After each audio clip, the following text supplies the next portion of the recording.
نحمدہ ونصلی علی رسولہ الکریم اما بعد بسم اللہ الرحمن الرحیم۔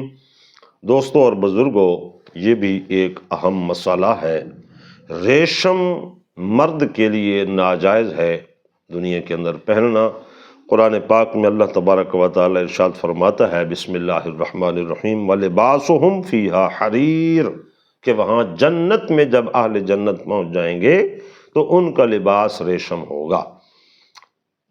اور حدیث پاک کہتی ہے کہ اگر کسی نے یہاں اپنی زندگی میں مرد نے ریشم استعمال کیا تو وہاں جنت میں نہیں جا سکے گا، یا اگر جائے گا بھی تو ریشم سے محروم رہے گا۔ بلکہ زیادہ محدثین نے یہی کہا ہے کہ یہ جو حدیث پاک کہتی ہے کہ وہاں نہیں پہنے گا، اس کا مطلب ہے کہ وہ جنت میں جائے گا ہی نہیں۔ تو اس لیے وہ ریشم جو کیڑے کا بنتا ہے، نقلی پلاسٹک وغیرہ والا نہیں ہے، اصلی ریشم جو ہے وہ مرد پر حرام ہے، مرد کو قطعاً استعمال نہیں کرنا چاہیے۔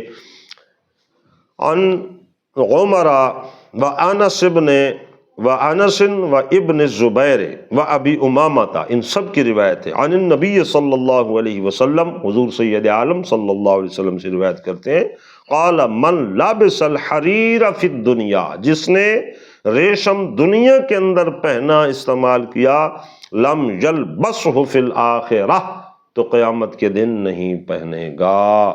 تو اس لیے اس پہ غور کرنا چاہیے کہ ریشم یہ مرد کے لیے ممنوع ہے، منع ہے، اس سے بچنا چاہیے۔ اس کے علاوہ اچھی ورائٹی موجود ہیں، اچھے کپڑے لباس موجود ہیں، تو لازماً حرام میں پڑنے کی کیا ضرورت ہے؟